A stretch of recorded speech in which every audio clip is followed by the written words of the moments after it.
Time for the 49ers Rush Podcast.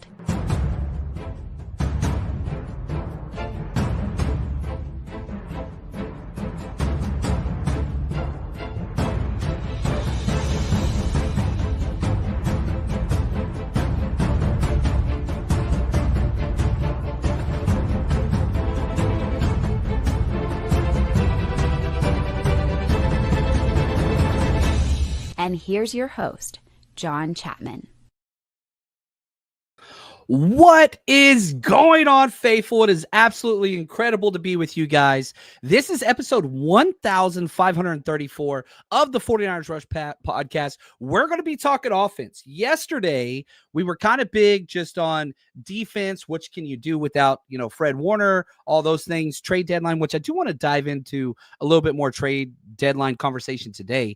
But this is going to be a little bit more offensive focused. Just finished every offensive play breakdown over on the 49ersrush.com and on our Patreon channel. And I've got a lot of notes and just takeaways. I want to focus a little bit on that, the good and the bad. There's both. You can find almost on every single play. Sorry, I hit my stuff over here. Got too animated already. You can find positives and negatives on every single play, right? You got 11 guys out there every time. It's hard to find plays where all 11 are on. The biggest problem with the 49ers is the inconsistencies. And that's one of the things that I think is truly hindering this entire 49ers team. Offense, defense, special teams is there's just too many guys that you're dependent upon. A lot of that's because of injuries, especially offensively, that are just not consistent. And you can get the positives, but the consistency, the truest measure of greatness, is not there. But the good news, offensive reinforcements are on their way, and that is what we want to focus on today. Brock Purdy, George Kittle, Ricky Pearsall, all returning, all blue chip players, all premium players in the NFL. What is it that each one of them brings? How are we going to see that impact the offense? I think that's huge. So that's what I want to focus the majority of today's conversation on. Now, there's more, and we'll get through that. And I appreciate everybody showing up. All of the hashtag CCs, you guys are awesome. And have to thank you, our executive producers, Corey Robbins, 49ers George, 365, David Gill, making this show happen. I'm so grateful. It's funny because Wednesday after the trips is like, all right, I've got a little bit of sleep. I've eaten some normal food. I'm back working out and like doing normal things. I get a little bit of my mojo back. Yesterday I was a zombie. Monday zombie, but I'm back now. And shout out to Akshay at the gym now on the treadmill. Perfect time to watch. Dude, crank it up. Hit +3 on that treadmill. Let's get some extra calories out. You're the man, Akshay. You got this. Smoking Niner guy, you are the freaking man. Love you guys. Y'all are awesome. Benji Adair says, new job keeps me away from lives, but able to get to this one. Thank you, Kevin. Excited, man. Glad that you are here. All of the Countdown crew, you guys are incredible. Monkey Boy, Kyle getting some guys back gives him a bit of a sigh of relief. Mac and the backups did their job and then some. That's the cool thing. Mac Jones has been incredible. Nobody's saying anything negative about Mac Jones, but the only negative is that dude ain't healthy. There is one play in particular. It was in the second half. We did a max protect. I think it was like 1st and 10. We had 2 tight ends blocking. We kept CMC in blocking. So you had like 2 guys out on a route. Really good play call defensively from Todd Bowles and the Bucs. They only brought 3. They dropped 8. So you had like 7 guys blocking 3 dudes. And Mac Jones says, you know what? Nothing's open. I mean, they dropped 8 to cover like 3 guys. And so Mac Jones takes off and scrambles. Ended up getting 4 yards and walking out of bounds. But it was very, very clear. Like, he is not okay. Mac Jones has had 19 quarterback hits. That doesn't count the quarterback sneaks and all that other stuff. 19 quarterback hits in 2 weeks. And he wasn't even healthy going into the 2-week-ago game. Mac Jones has delivered and then some. Leads the NFL in passing yards per game. Like, he is with scraps out there, by the way, with one of the worst offensive lines in the NFL, by the way, with backups everywhere, by the way. But, dude, Mac Jones needs a damn break. Like, this dude's, he needs a break. You need that. And so we even saw this the first time Brock Purdy came back, where it was just like, dude, Mac Jones worse. That dude's not practicing. Halfway through the week, Mac Jones wasn't even throwing the ball out there. That dude needs to get healthy. And I hate to say it, you're probably going to rely on Mac Jones again at some point this season because this offensive line is going to get everybody hurt. It's going to get everybody hurt. Yeah, you cannot protect the quarterback with this interior offensive line. You just cannot. I want to dive into that a little bit more as well. I went through all of the tape and counted every negative play from our 3 interior offensive linemen. Good news, Connor Colby's awesome. I think he had his best game so far as a pro. The problem is he's our best interior offensive lineman. It's not even close. Over the last 2 weeks, not even close. Connor Colby was bad last week, good this week. The other 2 guys, bad last week, bad this week, bad every week. Jake Brindle had 1 good game this thing. Oh, look at this. Brian Carter, my man. Shout out to Brian Carter and the fam. They just welcomed their new youngster to the world. And, man, happy for this guy because Mara and Brian, just 2 of the greatest people I've been able to come across and meet doing this crazy podcast and all the road trip meetups. I consider them friends. And, dude, so happy for you guys, your new family. You guys, can't have a bad day when good news comes out like that. Just want to say congrats to you guys. You are absolutely incredible. Corey Patterson, thank you for the super chat. What are the chances Fred comes back if we make a playoff run? From what I read, 3 to 6 months is the return to football timeline. Ankles are weird. You have a break. You have a dislocation. So you've got to surgery, which happened yesterday. Everything's got to heal. You've got to get that, the bone health, all that kind of stuff. Then you've got to get back to football shape.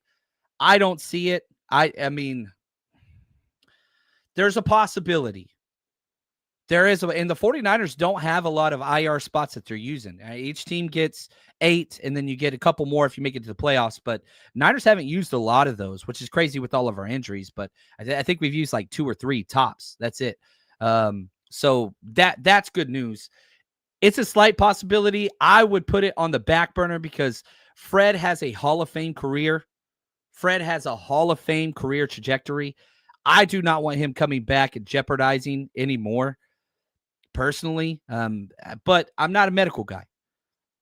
What happens? Fred comes back and he's ready to go late December, early January. You're hosting a playoff game. All those are possibilities. You don't remove it, and you don't have to remove it. But shouldn't be the timeline. Should not be. It would be badass. It would be badass. But I'm just like, man, let's let him. Dude, we need Fred forever. And, yeah, I want him out here now as well. Of course I do. Everybody does. But, yeah, man, thank you, Corey. And I wouldn't be shocked. I wouldn't put it past him. You know, you got Jerry Rice sawing the cast off. But the funny thing is now Jerry Rice, he even told IU, dude, do not rush back. This same guy that sawed off his cast on the torn ACL and started running routes in the backyard is telling these guys, do not do that. I'm just saying. Long-term. And it's not so much that like, oh, the 49ers can't win the Super Bowl. Like, that's not in the mindset. You get in the dance, you see what happens. But allow it to heal. And, you know, once you get those checkups, those conversations can happen. Right now, little premature. And again, I'm completely removed from all things health-wise and 49ers, you know, whatever. Like, and I don't trust the 49ers with anything whenever it comes to injuries. Most injury team, you know, for over a decade straight before Shanahan showed up. Shanahan doesn't like to tell the truth too much out there, but you are months away from that. Remember when they said there is a chance that Brandon Ayuk's going to be ready week 1? Yeah, here we are, week 7. Still not even activated and still ways that, like, yeah, these guys. And I love this front office, and I totally understand why they do what they do when it comes to injuries. But, yeah, I don't know.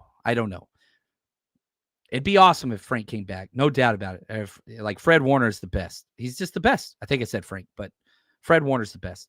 James, offense needs to step up. Getting back those blue chips absolutely raises the bar. This is huge. Brock Purdy back changes so much. The running game has been the worst in the NFL. Brock Purdy helps the running game. The scrambling yards, like Brock, man, I don't have the exact numbers ahead of me, but I will soon. During the playoff run of 2023, the 49ers go out there and he starts using his feet like a just madman in the playoff run. Brock Purdy does. And I was just like, dude, if he could do this long term, because they didn't run him, they protected him all of 2023 season because he was coming off the UCI thing, and then he got a concussion or a stinger one time, and they weren't doing quarterback sneaks with him. They were just protecting Purdy at all costs. And then he comes out in 2023. Let me scroll down to the rushing stats. So here, let's back it up. Rushing stats 2022. Again, he only started 5 games, 13 total yards in season. His rookie year. That's it. 13 rushing yards. That's it. Then 2023, when they were protecting him, 144 rush yards. And that's on 16 games. Still not much. But then you go to 2024. He had a full off season, all that stuff. 323 yards and 5 rushing touchdowns. Dude rushed for 33 first downs that 2023 season or 2024 season. Like, you more than doubled your output play in one less game. You got twice as many first downs, twice as many touchdowns. Like, it was just like, what the hell? He averaged, 21 rush yards per game, Brock Purdy was. You remember, we made a lot of money on those because we kept betting. Like, I was like, dude, the first year came out, or the first game, it was like 4.5 rush yards. And I was like, this Brock Purdy's different than the other Brock Purdy. I think that is still out there. I really, really do. So the advanced, if you're going to bring 3 and drop 8, Mac Jones got 4. Brock Purdy would have got 8 to 10 on that exact same play. Now, a healthy Brock Purdy. And this has been one of the caveats with bringing back Brock. And I understand the argument. If Brock's not healthy, let Mac go. Mac's been incredible. I agree with that completely. Now you're in the Venn diagram, the middle overlap. Mac's not healthy. Brock's not healthy. Neither one of these guys, and you rested Brock, and I love that. Now, if Brock can't scramble, do you bring him back?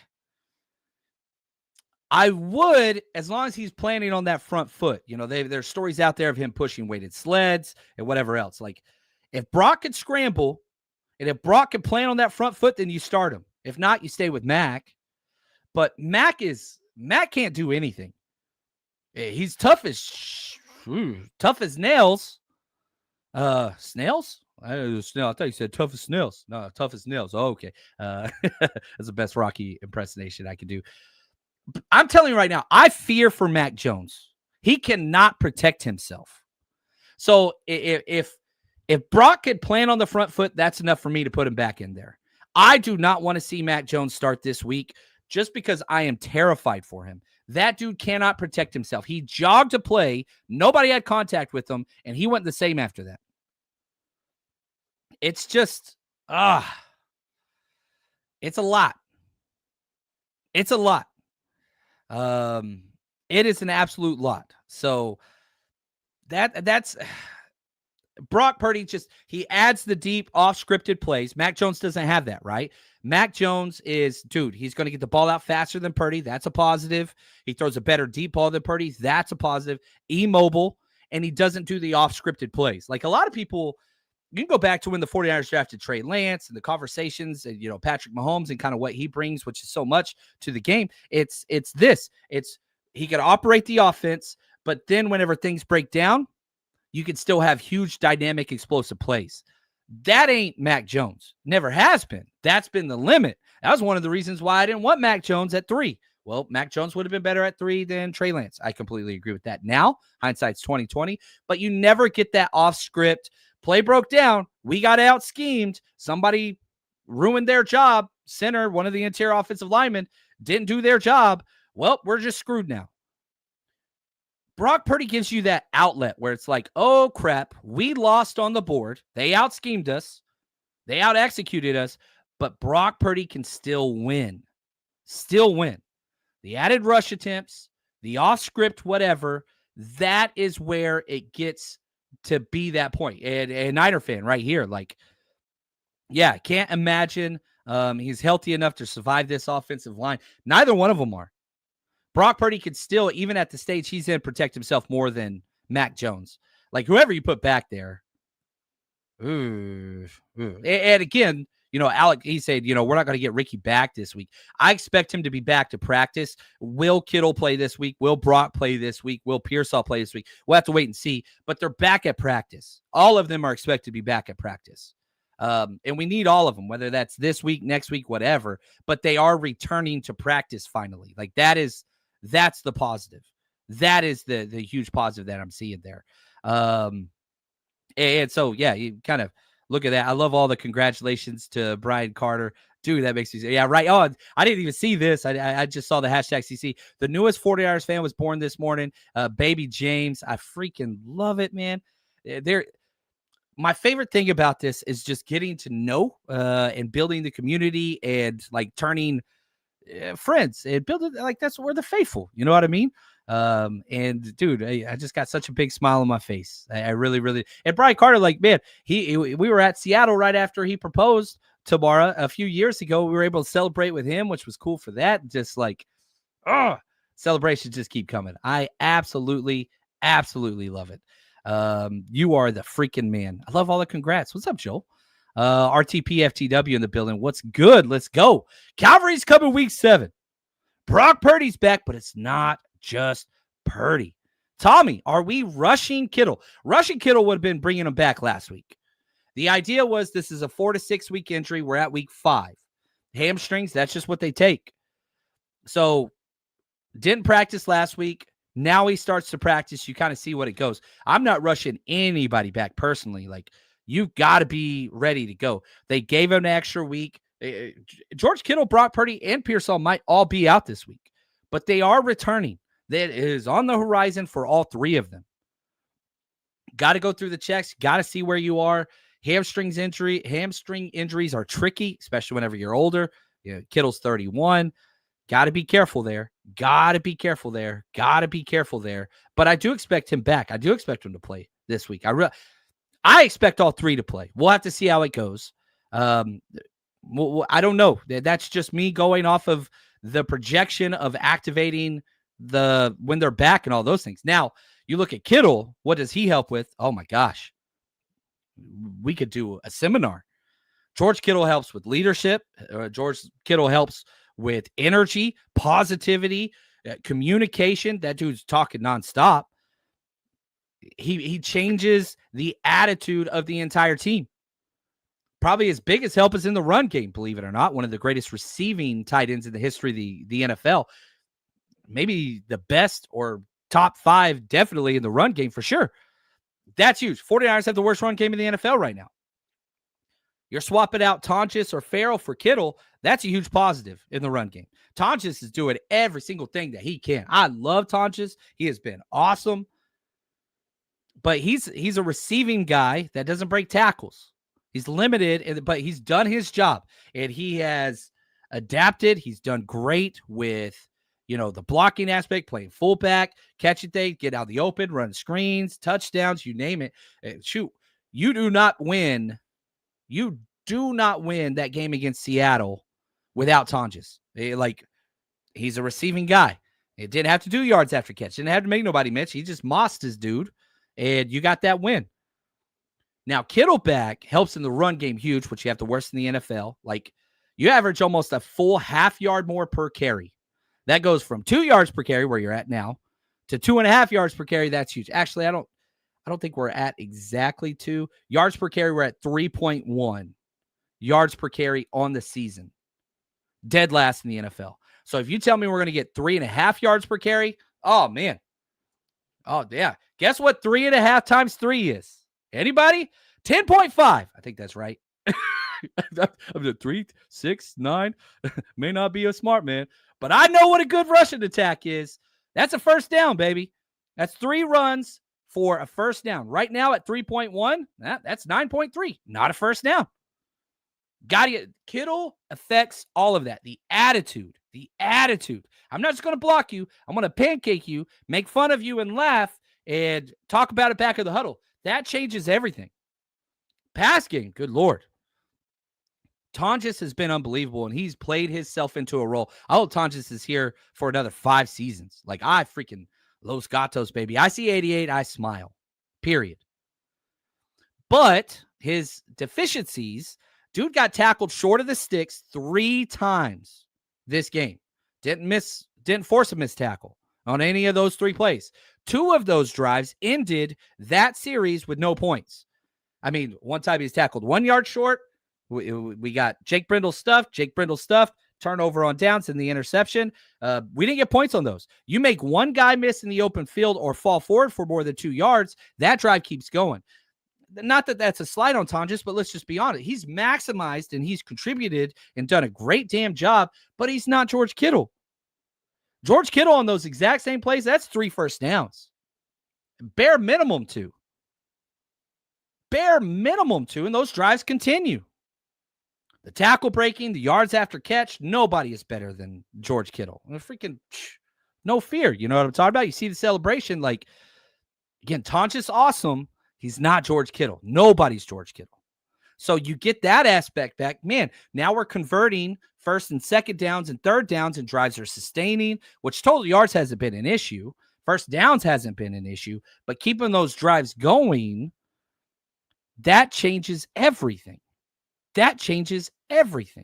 It really, really does. Man.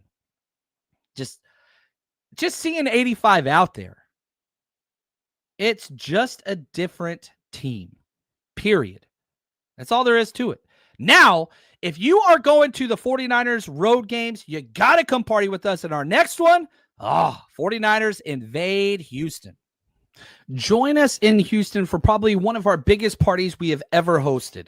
We are going to be on the 25th of October at the Social Beer Garden HTX with Frank Gore, Wayne Breezy, Travis King, Eye of the Niner. Going to be one of the biggest parties we've ever hosted, likely to sell out. Please don't wait to get tickets. Then the day of the 49ers-Texans game, we rented out a 3-story parking garage so that we can control everything. We do have parking available for an additional fee, which you can get on the app.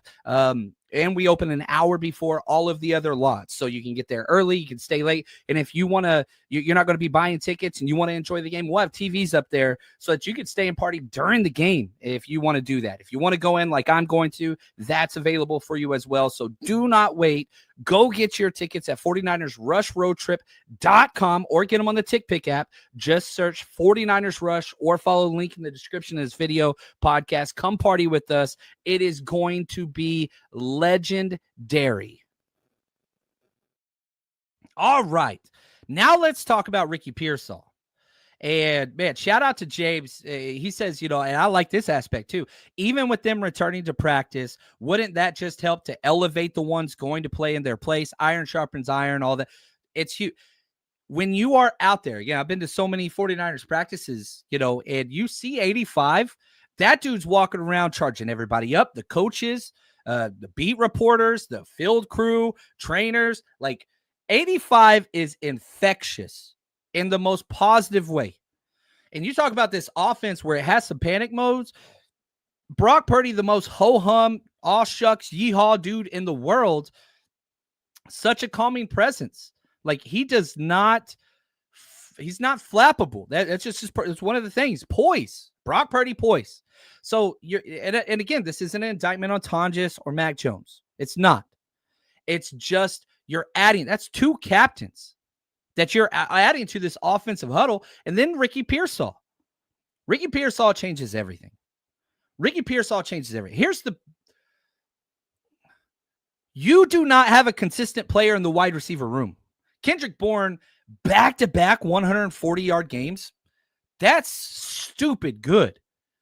But, man, huge missed block for tackle for loss. False start. Drop passes. One of the drop passes was on 3rd and 6. Inside the 5 would have been 1st and goal. Hit him right in the belly. He dropped it. Now you got to settle for a field goal. Like, the amount of negatives that Kendrick Bourne has had through 3 weeks, dude's almost leading the NFL in drops, but dude missed a month of the season. Kendrick Bourne's awesome. He's not consistent. There's not a more consistent wide receiver or maybe even player on this team than Ricky Pearsall. Maybe the best hands in the NFL. Like, he's in consideration. Dude catches everything. You just get it close to him. Underthrow a deep pass, he'll catch it one-handed. Way behind him on a crossing route, dude will contort his body like a freaking crazed man, catch it fingertips while getting hit. Like, good gosh. And what's crazy, Ricky Pearsall has a higher blocking grade and has been more consistent run blocking than Juwan Jennings or Kendrick Bourne. Like, consistency is the truest measure of greatness. With George Kittle, consistency. With Ricky Pearsall, consistency. When Brock Purdy's healthy, consistency. I had to put a little asterisk there. That's kind of a big deal. And so, man, like, Ricky Pearsall changes everything. Everything. And on top of all those things, you have a deep threat. Kendrick Bourne and Juwan Jennings, and I'm thankful for both of them. They're two of the slowest wide receivers in the NFL. They're not deep threats. Ricky Pearsall, I would argue, is actually not truly a deep threat, but he is a legitimate 4-4 wide receiver, and he can run stops and goes and his routes and all that stuff. Like, we've seen that take place. You don't have anybody stretch the field vertically. Marquez Valdes-Scantlin's your best bet for that, but, like, nobody's trusting 83 on a deep route. Like, he's running clear out routes. It just changes the way defenses have to respond to what they're doing. It changes everything.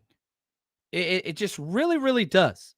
Right here, Tommy says, I think Gronk is a little better than Kittle, but he's retired now. I think Gronk is the best tight end in the history of the NFL personally.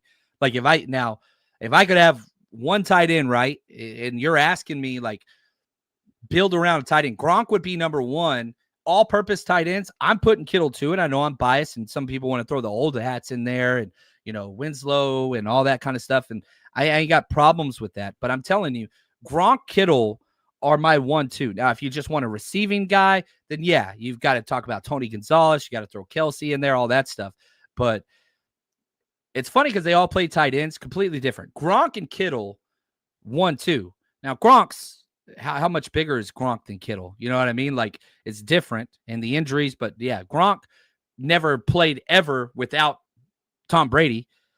Kittle's breaking records with CJ Beathard out there. You know what I'm talking? Like, I'm not saying Kittle's better, but there's a conversation that should be had. This dude, Kittle, has played with so many damn quarterbacks and still put up elite numbers. You look at Kelsey, like, dude's never played with a bad quarterback. Ever. Look at Gronk, retires and waits. Tom Brady goes somewhere else. I'll play with him and him only. Like, Kittle's just out there freaking playing with Josh Johnson and Nick Mullins and CJ Beathard, and just like, that dude don't give a damn. He's quarterback proof. But I do agree with your statement, Tommy. Like, I would put Gronk one. What's up, David? He says, I'm late to the party. What did I miss? Dude, you, Ricky Pearsall, Brock Purdy, George Kittle, y'all on the same thing. You coming in late. But it's better to have you than not have you. And that's the thing. You get all these different players back. Just would help things so much. Really, really would. Really would. Yeah, Leon, I was with you. I wanted Darnell Washington too. Massive tight end, true extension. They got 3 tight ends, but they're using all 3 of them. It's Arthur Jones' offense. They're like the number 2 seed in the AFC. I don't think they're selling any pieces. But it's just kind of what it is. He's awesome. I am 100% with you there. Oh, look at this. This makes me happy. Kevin, Smoking Niners guy. What's up, man? He says, John, one of my daughters, Donna, came in during the live show, says, is that John Chapman? I say yes. And she lights up and smiles. Man, that's such a great time hanging out with your family. Kenneth, you the freaking man. Smoking Niner guy. Amazing family. Say hi to Donna for me. Yeah, the cutest earrings ever. They said game day on it. It was just, man, they were just all decked out. It was so cool to see them. And just such a blessing to be able to share those moments with you guys. So thank you, man. Means the freaking world to me. Moon Man. Hey, John, what you see on the film is a lot of mental mistakes. The good thing is we can grow from this, get better. The film says a lot. You are factually correct. The problem is when the same mental mistakes happen over and over again and they're not coached. You're coaching it or you're letting it happen. You're coaching it the problem is a lot of those continue to happen, right? So let's transition. Yeah, we want to do this. Let's talk mental mistakes. Interior offensive line play. Got to do it. I went through and I counted and just like got my little, I would always do this whenever I was coaching. I had a huge legal pad next to me and whatever else. And I just jot stuff down. Now I just use little Post-it notes. So again, you go watch these every single offensive, defensive, special teams play, coaches tape, all 22 end zone for the past 4.5 seasons. Everything you can get. As soon as you sign up, you get them all. But if you just want to watch this game, dude, it's up. Go to the 49ersrush.com, 7-day free trial. Sign up. See what you like it. If you don't like it, no worries. I understand we put up more videos than most people have time for. But if you want to support the show, that's how I feed the family, not these road trips. It's sponsorships, the49ersrush.com and our Patreon. That's my income. So if you like what we do here, go sign up, check it out. And if you can't watch the videos, man, just stay in support. We would appreciate it. But I tallied every single play I watched the interior offensive line. Brindle, Pooney, Colby. And I wanted to see, like, are they still terrible? Because in my opinion, the interior offensive line is a bigger problem than the lack of pass rush on the defensive line. I think the interior offensive line is the number one issue on this team. I'm not alone. I don't know if you guys listen to Richard Sherman podcast. That dude went on a diatribe talking about how bad the center is and how should have replaced them long ago, should have replaced them. And Richard Sherman don't call out people. Like, that's not usually his thing, but he talked a long time just about how bad Brindle is.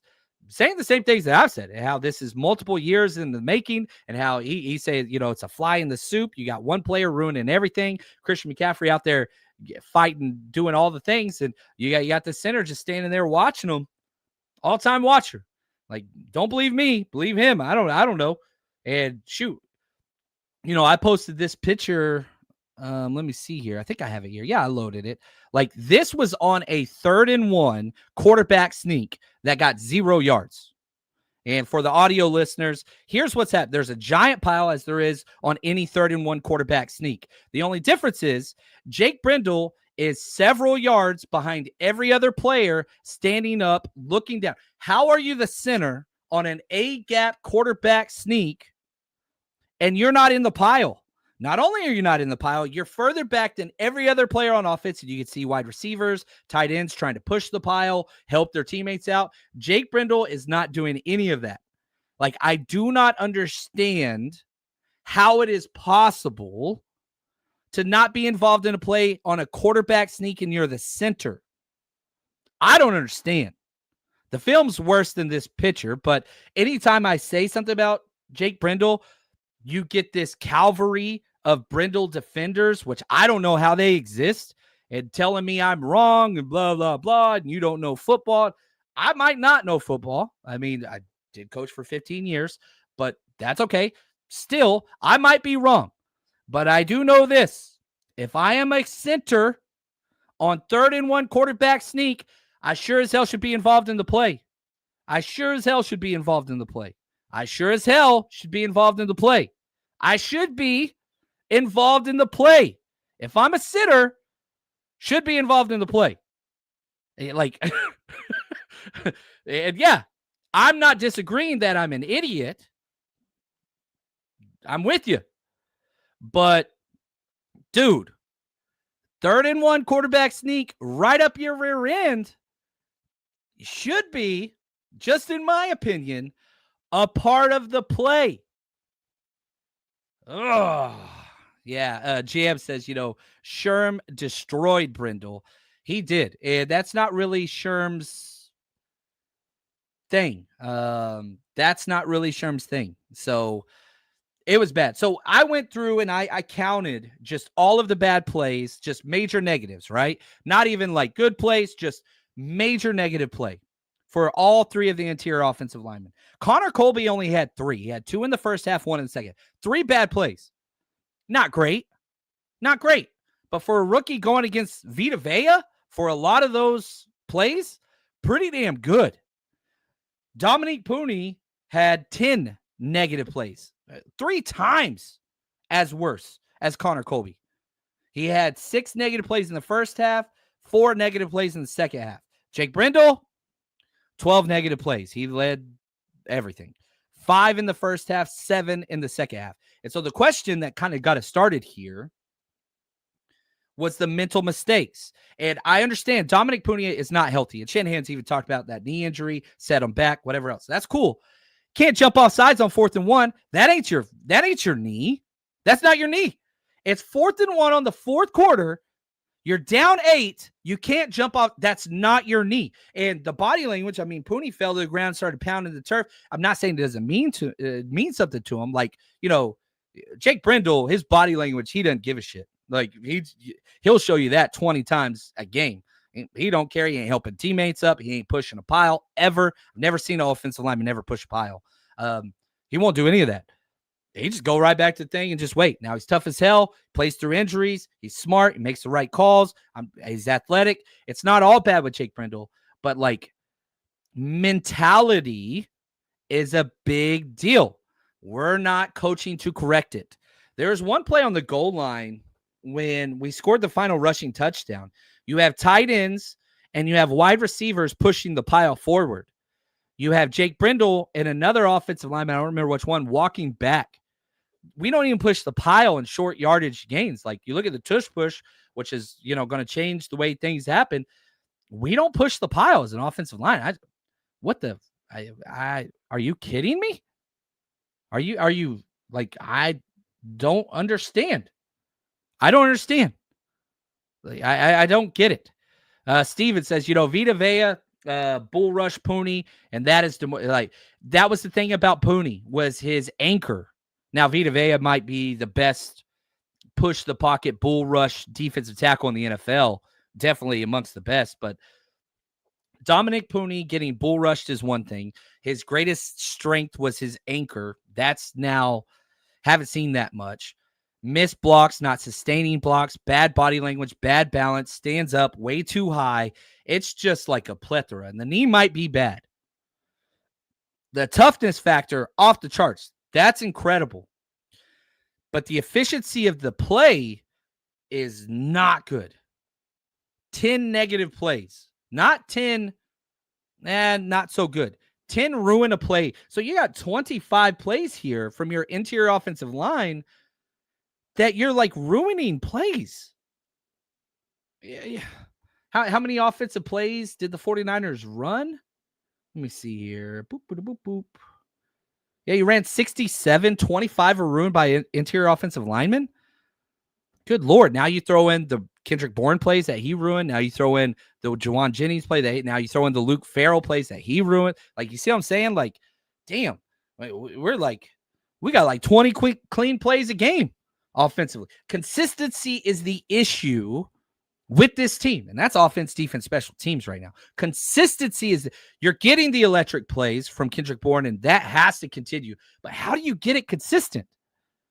And the few plays where all three of the interior guys did well, it's like, holy cow, we just got an 8-yard rush attempt. Holy cow, Mac Jones is comfortable in the pocket. It delivers a strike to Kendrick Bourne, who, hey, holy cow, he caught it.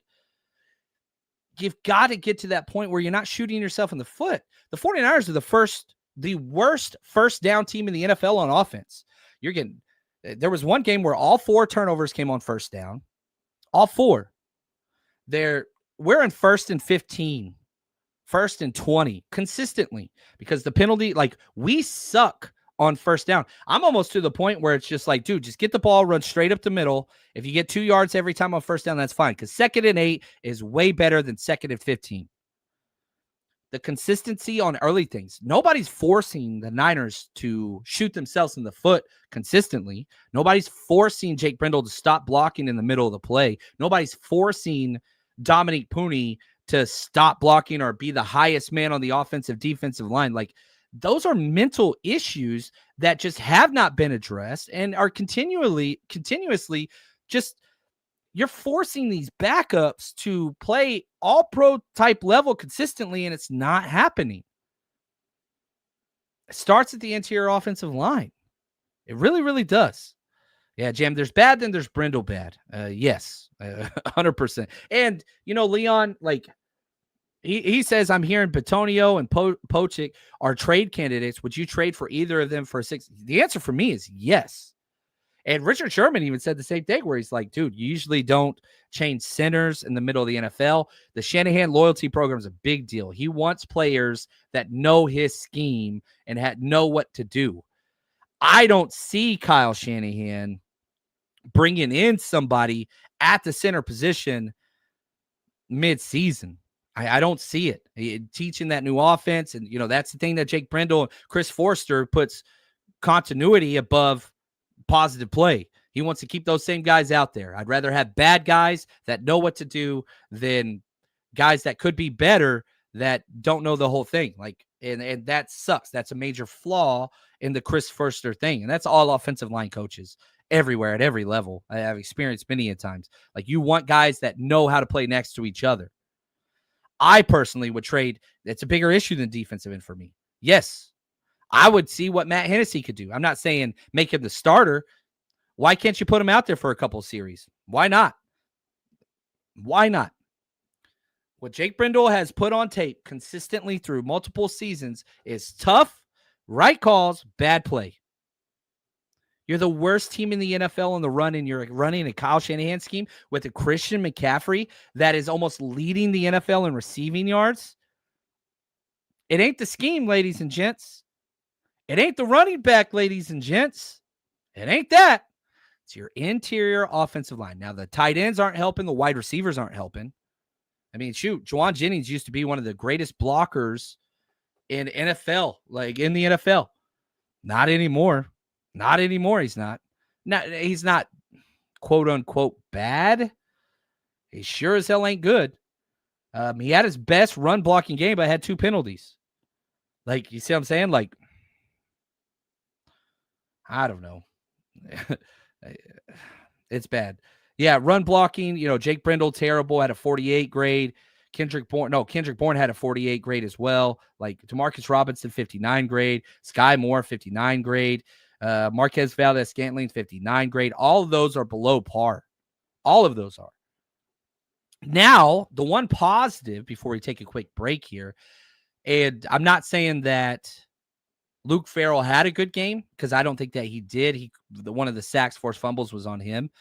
In the second half, there were 4 to 5 just highlight reel coaching teach tape from Luke Farrell. Blocking.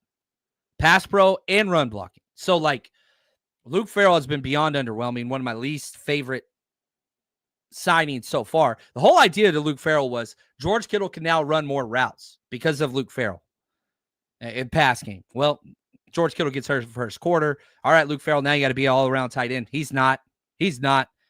But again, still disappointing. But there were 4 to 5 plays in the second half where 89 Luke Farrell was doing some business. And it was oh, okay. This is what you paid for. Now, again, consistency, truest measure of greatness. That's a Saleh, that's a Shanahan, that's a Kittle, that's a Bosa, that's a Warner. That is a phrase that has echoed through those halls consistently. Consistently talked about consistency. If Luke Farrell could get that, so I'm not saying, oh, it's worth it, I'm happy or whatever. No. I'm saying for the first time, I'm seeing the light. Dude, all right, second half, where the offense went to kind of crap, not for 89. So, again, we want nuanced takes here, right? Because it's not always best. It's not always bad, even with Jake Brendel. Dude's tough as hell. He's out there all the time. He's an Iron Man. He's smart as hell. He's super athletic. Those are positives. Negatives definitely outweigh those. But it's never, oh, you're trash. Oh, you're the greatest. Not that. Luke Farrell has not lived up to the contract by any stretch. But there is a glimmer of hope. And you're seeing, okay, maybe he's starting to figure it out. Now that Kittle's back, he gets to go to the role that he's supposed to play. Maybe he could continue to play in that sphere. And if he could, with Jake Tonjes in at number 3, ooh, dude, let's do some 13 personnel, baby. CMC with 3 tight ends. Whew. Yeah. I mean, releasing Kittle and Tonjes on routes, and you leave Luke Farrell back to protect. So now you got 6 protection guys. Oh, see what I'm saying? All right, I'm getting a little excited there. Now, I do have to say, we did have our first loss betting. I think we lost $3.25. We went 5 for 9 on our bets, but we lost our 2 biggest bets that we bet more on. So it turned out negative. So it's basically a wash week. So we've had 5 positives, 1 kind of wash week, but we're still killing it on the season, and everybody's bankroll is way up if you've been betting with us. And if you haven't started yet, now's the time. You know that one guy in the group chat who had a 5-leg parlay week 1 and just wouldn't shut up about it for the rest of the season? That could be you. My bookie makes it super easy to get into the action. College football, NFL, super contest, survivor pools, casino, blackjack, whatever it is you want, they got it. All the spreads, player props, and in-game lines you could want all under one roof. And if you're new to my bookie, use our code 49ers, 49ERS, up to $500 is fully covered. You make your play. Let's say it doesn't hit. You get all of it right back up to $500 when you opt in using your bet back bonus, and you get it back. It's just what it is. Comes with a one-time rollover if you use it. Now, no better time to jump in, no better place to play. Plus, we have all of our weekly bets and season bets up on our Patreon and the 49ersrush.com. So if you don't know how to get started, we've got it made for you. We show you what we bet. We show you what's out there, and we will cover that with you. It's going to be a good time. So football's back. Let's make some money with my bookie. Promo code 49ERS. Let's go. All right, from Silent. Appreciate the super chat, my friend. He says, consistency will come if they fix the trenches.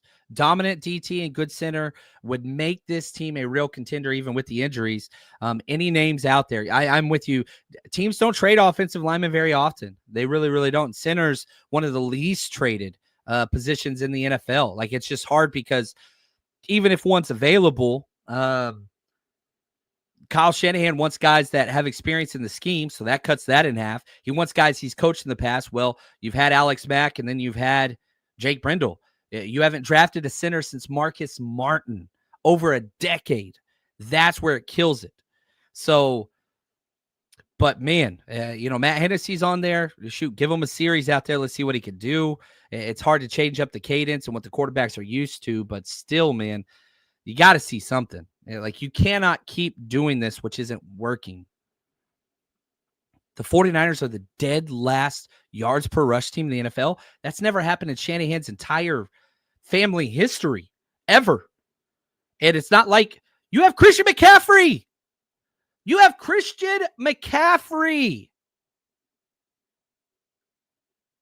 CMC. And you're dead last? Oh. Yeah, defensive tackle. I want a defensive tackle pass rusher. Like, that's what I want. If only there was a DeForest Buckner on this team. Man. Yeah, it's hard. Drake Nugent. Nah. I mean, yeah, you want to give him a shot. I don't know. They're trying to. Drake Nugent's ceiling is Jake Brendel, but you have a little bit better personality with, like, fighting mentality, not quitting. He's played in Michigan and whatever else, but yeah, I would prefer to have anybody else out there, and not saying that they would be better, but like, it's what it is. Yeah. Can't play if you can't get hurt if you don't play. Big brain Brendel. He's tough as man. That dude is an Iron Man. He has not missed a game in a long time. Need to move Brendel to starting strength and conditioning. Yeah. Maybe. That 3 tight ends sounds sexy, but dude, I want 13 personnel. I need 13. You need me on that wall, right? Jack Nicholson. Deep down inside, parties you don't talk about. Yeah, I forget. I love that. A few good men right there. Got me excited. All right. Way to go, Sorkin. Now, let's talk about now. So we do have some updates. Brock Purdy back at practice. George Kittle back at practice. Mac Jones practicing today. No Ricky Pearsall today. So that is the practice report for today. Take with that what you will. You got to kind of stay with this and kind of see where that goes. But it hurts. I really do think Pearsall will change this offense no matter who the quarterback is. Now, if Brendel, I'm sorry, I can't get 64. Anyway, if Purdy and Mac Jones are the exact same level health, Man, that's rough. Again, I'm going back. If Brock Purdy can plant on his throws, I'm starting Brock Purdy. It's that simple for me. If he cannot, and if he's still tentative and it's not feeling right and whatever else, then I'm going Mac Jones. But, dude, Mac Jones needs a break, guys. I'm concerned for number 10. I am concerned to number 10. Yeah, Ricky Pearsall did not practice. Kittle and Purdy did. Ricky Pearsall did not practice today. I think that's important. Hopefully that came across. Sorry if I mixed my words. Sometimes on the live show, I mix up my words, right? And so I apologize if I misled anybody. But George Kittle back practicing limited. They activated his 21-day window. Brock Purdy back practicing limited. Mac Jones practicing limited. Ricky Pearsall not practicing currently. Not. Keith, why hasn't Kyle used the run play where Trent went in motion from that Packers playoff game? Do you remember that, John? Yeah, we don't have another tackle to put out there and move him to that eligible position where he, wipes the front of his chest and you put him in that motion. Haven't done that yet. We don't have backup tackle. We literally just signed Isaac Alarcon to our practice squad after his suspension, even though I don't think really provides any depth there. The issue isn't tackles. Colton McKivitz was the highest rated player offensively. Like, he played a great game. Wasn't a perfect game. Got beat around the edge a couple times. And one of the times whenever, Trent got beat around the edge, wasn't even his fault. Brian Robinson whiffed on his block. He had the kick out block. Trent was supposed to help Colby, which he did inside, and then came out and picked up the outside edge rusher that Brian Robinson was responsible. Like, that's the thing. A lot of people that don't watch tape are criticizing Trent based on stupid PFF numbers. Like, nah, bro. Like, watch the tape. It ain't on Trent. Trent's still playing Trent ball. Is Trent the best tackle in the world? Probably not anymore. He's still playing all-pro level. He really, really is. Trent's playing fine, but you're putting so much. He has to help out this rookie 7th-round pick next to him. And the rookie has to help Jake Brendel because he's so bad. And Dominique Pooney has to help Jake Brendel because he's so bad, but Dominique Pooney needs help by himself. Like, you stack bad on bad inside, don't expect good things. That affects the tackle play too. Jake Brendel and Dominique Pooney being so bad affects Trent. That's facts. That is there. Yeah. And I'll say this, the film too, Kyle Shanahan was in his freaking bag. Even in the second half, you came out those scripted plays out of the half, offense was cooking. You had penalties, all kinds of drop passes, whatever, false starts, missed blocks. But the scheme, what you're calling up, the play calls, dude, killing it. You had more yards than the Bucs did. With what? With what? Despite having twice as many penalties, way worse starting field position because your special team's not consistent. Man, Kyle, I'll continue to say this. I think this is Kyle Shanahan's best coaching performance ever. Ever. So far, we're through 6 weeks. Ever. Kyle Shanahan scheming it up. Silent, thanks for the super chat, man. Any noticeable improvement from the rookie defensive line? Yeah, it continues. CJ West, positive. We'll have the defensive line breakdowns up tomorrow. But yes, CJ West, probably one of his better games, I thought. And Alfred Collins' consistency just continues to get there. And the rookie guys are good. Now, when you get into the pass rush situations, nobody is really doing well. You had 9 total pressures. 2 from Bryce Huff, 2 from Mikael Williams, 2 from Travis Gibson. Shout out to Travis Gibson. Just get out there whenever it's your damn turn. 1 from Upton Stout, 1 from CJ West, 1 from Tatum Bethune. So that's kind of where you are. But, man, yeah, Alfred Collins, 28 snaps, kind of doing his thing, mostly in the run game. Those aren't your issue. The issue is the defensive ends and the defense, like, you're not getting pressure from a lot of guys. You're really, really not. And it's not like the defense, you look at the defense, and after that loss, it's like, well, we suck. We can't get to the pass. You didn't take advantage of the opportunity. You had 2 defensive linemen have Baker Mayfield wrapped up on 3rd and 14 in the 4th quarter, like drives over. You have the lead, and we had 4 guys miss tackles. on that one play, and then you get the deep ball. Marquise Siegel blew his coverage, like stacking bad on bad. 4 missed tackles on one play. My biggest thing with Upton Stout, who I really like, I think he's a damn good rookie. He can tackle running backs in the open field, tight ends in the open field, wide receivers, though. He can't attack quarterbacks. Spencer Rattler, dude, had like 3 missed tackles on Upton Stout. Baker Mayfield, dead to rights. Like, I don't understand why he can't tackle quarterbacks. It's weird. He can tackle everybody else that's better. But the small, whatever, quarterbacks, just, I don't understand. I'm perplexed. I'm perplexed. Dude, got to tackle him, man. Got to tackle those guys. Right here, Applesauce. Rich Eisen said at the end of Mac's Patriots days, it looked like Mac needed a hug. Please, can Shanahan look to give Mac a hug and not run him into the ground? Mac Jones has been everything you wanted and more. And I've been saying since this offseason, I've never been a McCorkle fan. You guys know me if you listen to the show. Never, ever close to a McCorkle fan. After going to some of those practices, I was like, dude, this is the best backup quarterback Kyle Shanahan's had in his tenure here. That has panned out. He has been awesome. But I am worried about, he can't protect himself when he's healthy. He's not mobile. That's why I want to go back to the Brock thing. But again, if Brock can't plant, and yeah, Jim, right? Play Purdy behind this offensive line. I don't know. He can protect himself because he can move. Now, if he can't move, that's a different story, but he always has that kind of freedom to improvise and make people miss. Sorry, quick swig of coffee there. Apologies. Yeah, he does need a hug. Now, I do want to talk about this real quick. Special teams notes, which I think matter. I know it's not for everybody. Sorry, the throat's getting me. What I would say is this. Terrell Luter Jr. continues to be out of responsibility for his outside contain on the punt, which I hate. But incredible effort, because the one time where it was a really bad punt, which I think Morstead's been incredible, but he had this load line drive punt. Terrell Luter Jr. shoots right up the middle. He's supposed to be outside contained. The punt returner flashes outside, but 28 does a hell of a job going back over the top, doing everything he's supposed to do. It just shuts it down. I'll be right back. I got to pull my notes real quick. I got way too many notes left. Right back after this.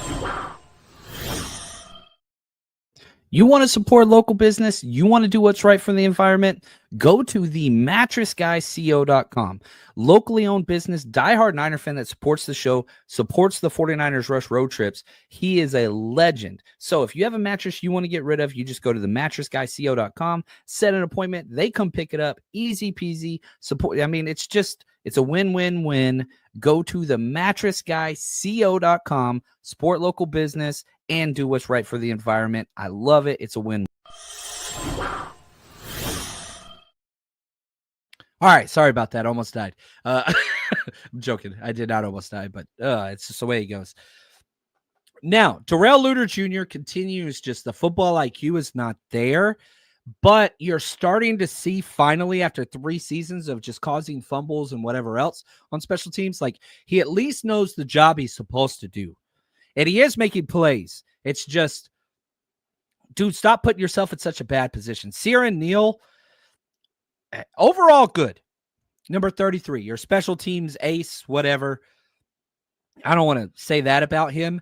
He creates so many negative lanes and kickoff. He does not stay in his spot. He's a big fill, and, he makes tackles, and he does a good job, but a big reason why the kickoff return gets past the 30 every single time against the 49ers, Sierra Neal just does his own damn thing. Like, he's not playing team lane responsibility. It bothers me. Isaac Guerrero, that dude is hilarious. He got benched on kickoff return because he was so bad. But now, like, punt team, real bad there too. So, like, it's just like, it's getting worse. Like, I don't know, man. Like, you got to find something that you can contribute in a positive way. I don't know what that is, but the positives, 57 and 59. Luke Gifford, Curtis Robinson, Pro Bowl level. Like, you always get the specialists. Dude, I don't know if anybody's playing better than Luke Gifford on special teams. 57 is just, He is wonderful. Like, he is so freaking good. And I know not everybody loves special teams, but that dude's been worth every penny and then some. Like, I would extend 57. He signed through 2 years, so you're not going to do that. But I'm telling you, the 49ers got two studs on special teams right now, 57, 59. And that's where that is. Now, I do want to talk about, shout out to Zeldar. He says, will Nick Martin get snaps on defense? I'm confused because I assume he plays the same position as Winters, who doesn't come off the field. No, he's not going to. Nick Martin is not going to get plays on defense outside of an injury. He is not going to. But now he will get plays on special teams, which is where he needs to prove himself, which is exactly what whenever, Robert Saleh was asked about him, that's what he said. He's like, well, he's got to prove to be positive on special teams. Now he can do that. So what you'll do is you're going to remove Tatum Bethune from all special teams, which is good for him, and you put Nick Martin in that spot. That's what happens. And now he's got to learn and get involved in the rotation at the linebacker spot. Because your depth chart is this. Your Mike linebacker rotation is Tatum Bethune, Curtis Robinson. Those are your Mikes. Nick Martin's not a Mike. And whenever I see people out there talking about, oh, well, now Nick Martin's going to get snaps and he'll set in for Fred. He doesn't even play that position, guys. He doesn't even fit that prototype for what they do at the Mike position. They don't do that. No. He's not even going to be involved in the Mike rotation. He's not. He does not play that position. Yes, he's a linebacker. No, he doesn't play that spot. Maybe that changes moving forward, but I seriously doubt it. He's a chase tackle, open field guy. He's not a spot drop guy. Well, Tatum Bethune wasn't either, but you put him there and he grew a lot in his second year. Tatum Bethune's the Fred Warner replacement, which he can't do. It's just what it is. So you have Fred Warner, and then you've got Curtis Robinson or your Mikes. Those are your two Mikes. Your Wills now, that's where it kind of changes. D. Winters, Nick Martin can back that up. Now, here's probably the rotation. I want to be very honest with you. It probably goes D. Winters, Luke Gifford, Nick Martin. Like, even if D. Winters goes down, I still don't expect Nick Martin to get playing time. Defense, I don't. Luke Gifford, you're starting Sam. And yeah, you could work Nick Martin at Sam just in case, but Curtis Robinson kind of does that already as well. So, like, you could have an injury at Sam, Will, Mike, and Nick Martin still not playing. He is not number 2 on any of those. Now, that could change, but he's got to prove himself on special teams. I'm just telling you what it is. This is Johnny Holland defense. I'm telling you what it is. I'm not saying it's right. I'm not saying it's wrong. I'm telling you what it is. It's just what it is. Applesauce. Use that same logic. Can we send Brown back to special teams only till he proves he can play in our defense? Jair Brown can cover. He can do that. He's not good at special teams. He's actually very, very bad at it. He can cover. That dude's a 7-on-7 linebacker only. Like a safety linebacker hybrid, whatever you want to call it. Like, now the problem with Marquis Siegel, he's not a coverage guy. Great versus the run. And he's not a bad coverage guy, but he finally did have a bad coverage play, and that was the Tez Johnson thing over him. Like, Marquis Siegel has been there consistently. It's just not making plays. Got to do that. Yeah, I know a lot of people don't like Gifford. I have no clue why. He has no bad tape. Like, he doesn't play a lot. He played 21 snaps, and he did not play well when Fred went out. I will say that, and they kind of took advantage of him a little bit. This was his worst game by far, but that dude has instincts galore, usually always where he needs to be. He did struggle a little bit against Rachaad White, and we'll go through that tape tomorrow over on our Patreon, the 49ers Rush. Check that out. Now, kicker talk. I do want to talk kicker because I did get some Jake Moody, whatever, questions. Like, did people watch the whole game? Because I don't think they did. Like, did you see Jake Moody got another kick block that was 100% his fault? Like, one of the things that's funny to me, and it's not always the case, but when kicks are blocked, it's because of the kicker. Not always. I'd say 80% of the time. And when Jake Moody kicks are blocked, it's because of Jake Moody. He is so slow in his tempo approaching the kick. And you remember the whole, well, no, I'm doing 2 steps. Everything's going to be right. And like, again, this is just for, I want Jake Moody to be successful. I love that he kicked the game winner. And I hope that he has a great, like, I have no negative whatever against, I'm just saying it never was a fit. And once he lost the crowd and he's getting booed at home as he's walking out there, that shit's over. Like, he needed a new start. Oh, Jake Moody's awesome. I do not care.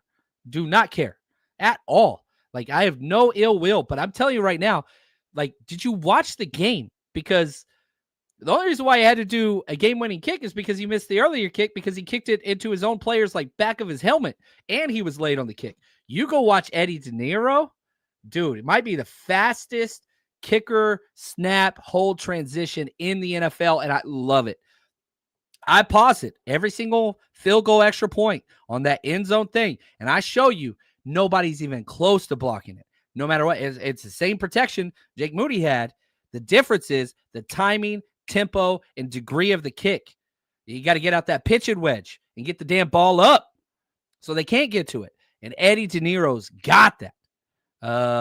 Yeah, I love that. That makes me happy. So, yeah, and so again, I don't have, whatever, no ill will. It's just, dude, that dude had to go. You can't get booed on your home field in a preseason game. That ain't it.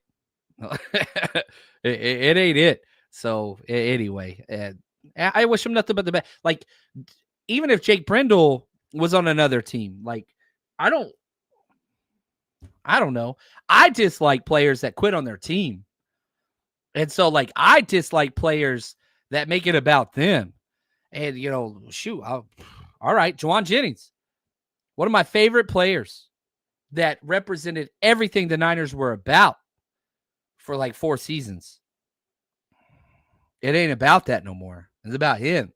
I just like that. Now, does what he's doing now or not doing now affect how his overall 49ers tenure has been? It hurts. Whenever you get players like Debo that force their way out and whatever else, kind of taints a little bit of the, whatever. Like, these are guys that, like, everything that I want out of a 49ers player. And Ayuk, and, you get these guys that just kind of, like, ruin so much goodwill and whatever. And they let you know whenever it's all about the money, and, like, I want them to get paid. I want every single player to get paid. But, man, you look at Juwan Jennings, and I'm just like, ugh. Yeah, come on, man. Like, Ricky Pearsall can't get back fast enough. And it's just like, I don't know what that wide receiver rotation is going to be, but I don't know. I want guys that want, what does John Lynch say? Every single drafted free agent, whatever. Like, dude, I want guys that love football. And Juwan Jennings loved football. I remember his quote from like 2 years ago. He's like, my job's not to get, 10 targets or whatever. My job's whenever the team trusts me and relies on me, I deliver. And if that's 2 to 3 catches a game, I do my job. It ain't about me. I just want our team to win. Imagine this Juwan Jennings saying that. Imagine that. And then, the Brandon Ayuk and whatever else and the holdout and laughing, haha, made it probably harder than it was. And, like, that pissed me off in the shorts. But what really pissed me off is whenever he went back out there and he wouldn't even block. We remember Ayuk as being one of the better blockers in the NFL, right? She said the same thing about Juwan Jennings.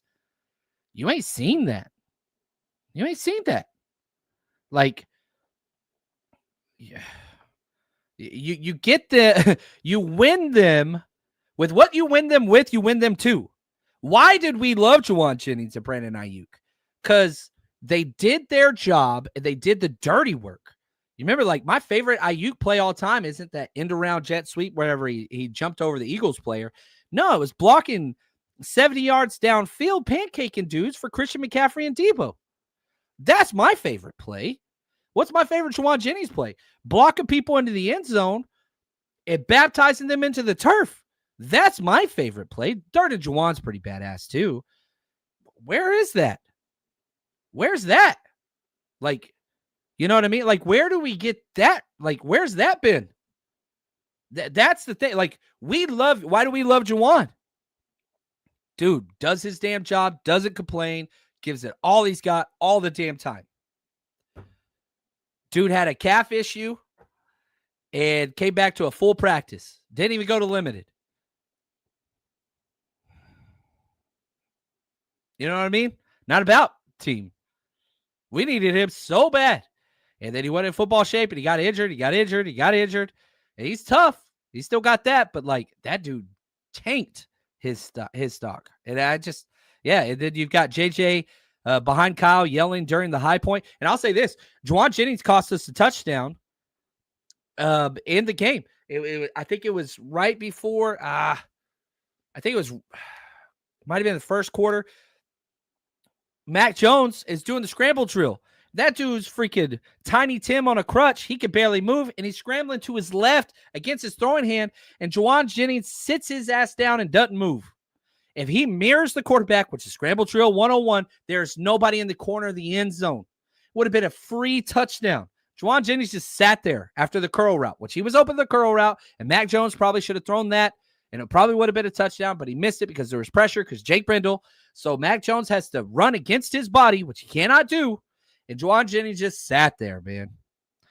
Dude, scramble drill 101, and that's that same play where Mac Jones does this like weird throw, and Brian Robinson catches it for like a 2-yard gain. If you go back and watch that play, Juwan Jennings, if he just would have scraped with the quarterback, you mirror the quarterback. It is the oldest thing in the world to do. And you could see Mac Jones looking at him just like frustrated, like, dude, I'm going to get killed. That would have been a touchdown. And he did. Took a huge hit. Got 3 yards on it. And it's just like, like, oh my gosh. Like, what are you doing, Juwan? What are you doing? Like, yelling at the coach? Like, and there's a report out there, which I don't think is legit. Oh, the Giants are interested in Juwan Jennings or whatever. I really don't think it's a legitimate report, but why would somebody be interested in somebody that just bragged about having all these injuries, which is stupid? Like Juwan Jennings, every single thing that he is doing is tanking his own value in the future. And his representation, whoever is close to him, needs to help that dude because he is costing himself millions of dollars. Like he was projected. If he would have came out and did what he did last year, he would have got $15 million a year easy in the open market. Now what's he getting? Somebody gonna pay Juwan Jennings $7 million a year for what? What? Like, what is Juwan Jennings' stats receiving on a team with no wide receivers? He's 5th. He's got 10 catches on 22 targets. That's less than a 50% catch rate. That is awful. 136 yards, 13 yards per reception, 1 touchdown, 7 first downs. Damn. Played 4 games. Demarcus Robinson's almost passed him in first downs, yards, and catches. And Demarcus Robinson's been suspended for a month. Like, what the hell, man? Like, these are horrible numbers. He has the lowest catch rate on the entire team, 45.5%. That's the lowest I've ever seen for a wide receiver. It's so bad. It's awful. I don't know. And so can he go back and like take over his job and like whatever? But like, dude, whomever. I don't have contact, and man, somebody talk to this dude. Sit him down and just say, dude, you are hurting yourself bad. If money is your goal and you're no longer 49ers way and team first, which he's not clearly, like, dude, you got to change the way, like, you're looking like primetime Keyshawn Johnson out there right now. And not in a good way. Not a good way. Like, maybe I don't know. Like, am I crazy? Maybe I am crazy. I don't know. Doug, appreciate you, man. He says, thank you, John. There's another channel out there that's all love for the offensive line. And that's cool, man. You know, here's my thing. I'm not a bootlicker. I'm not an insider. I'm a fan, and I watch the tape. And are all my takes right? God, no. I get stuff wrong all the damn time.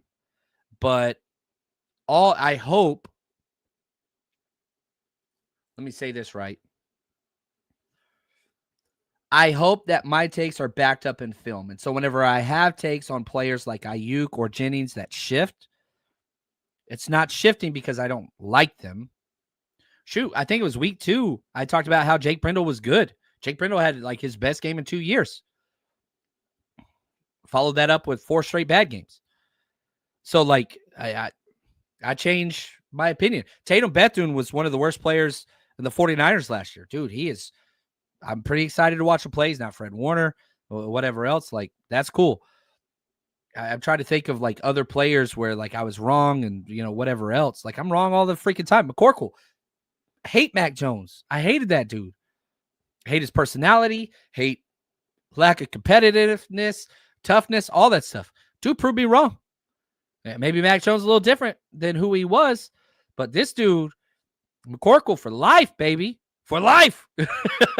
Like, it's okay to change opinions. And again, you don't have to be a bootlicker, but I understand that's people's platform. And that's how they pay their bills. But like, I don't know, man. Try to be like honest with yourself and honest with the tape. And I try to do that here, and maybe I don't do it all the time. And I know there's certain takes that I have that piss people off. People get upset with me about Kendrick Bourne. But he's not consistent. He's not consistent. He's not consistent. He's awesome. And when he's good, he's great. When he's bad, he is as bad a player on the field. He's either the best or worst player on almost every single snap. Like, got to get consistent. That's what we talked about this show. So I don't know, man. Like, I have no agenda. I ain't trying to keep you guys. Like, I hope you continue to listen. And I hope you find, like, I know I'm not for everybody. I know that. Like, there are clickbait, whatever else out there, and some people love that stuff. Man, go find it. I want the bootlickers to make all the money in the world. I want the clickbait guys to make all the money in the world. I ain't going to give them time of day. That's not me, because it's not authentic. You watch, like, Callan Cowherd or whatever. They don't even watch sports. Stephen A. Smith, they don't even watch sports. That dude be at NBA Finals playing Candy Crush. Like, he don't write his takes. He got interns writing his takes. Me, I show you every single play, watching it, but I'm not viral, and I don't want to be viral. I don't like that at all. Like, I say this all the time. If I never got one more listener, download, follower, whatever you want to say, and I just was able to maintain right where I'm at with the people I'm at, I'd be the happiest man alive. I'm the luckiest dude. Nobody has a better job than me in the world. Like, I truly believe that. I can go party and meet so many of these great people. Like, shoot, I know Steven, right?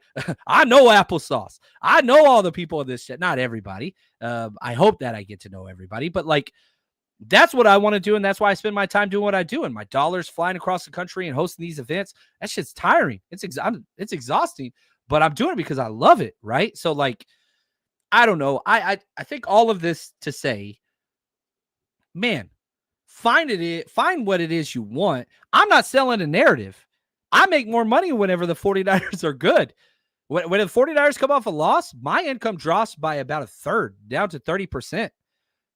That I don't do this because of the money. That's why I did this job for 5.5 seasons while holding 2 other jobs and balancing whatever else. I do this because I freaking love it. And the support that y'all bring allows me to do this full time. And for that, I am eternally grateful.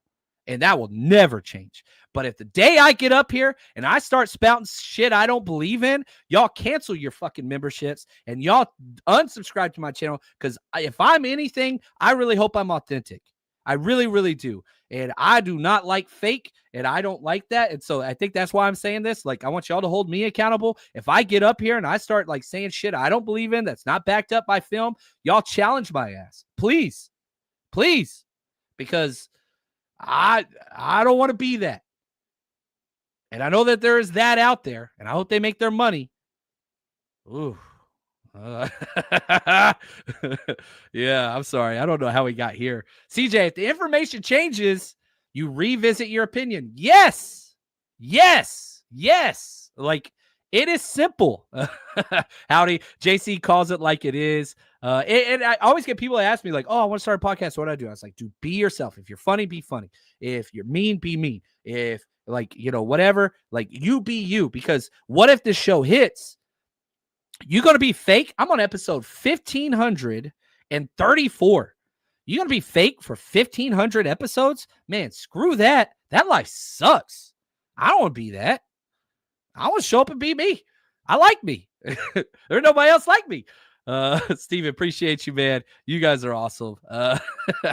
Sorry, I know we got off topic. Kyle, thank you, man. Authentic and knowledgeable was my first impression of you.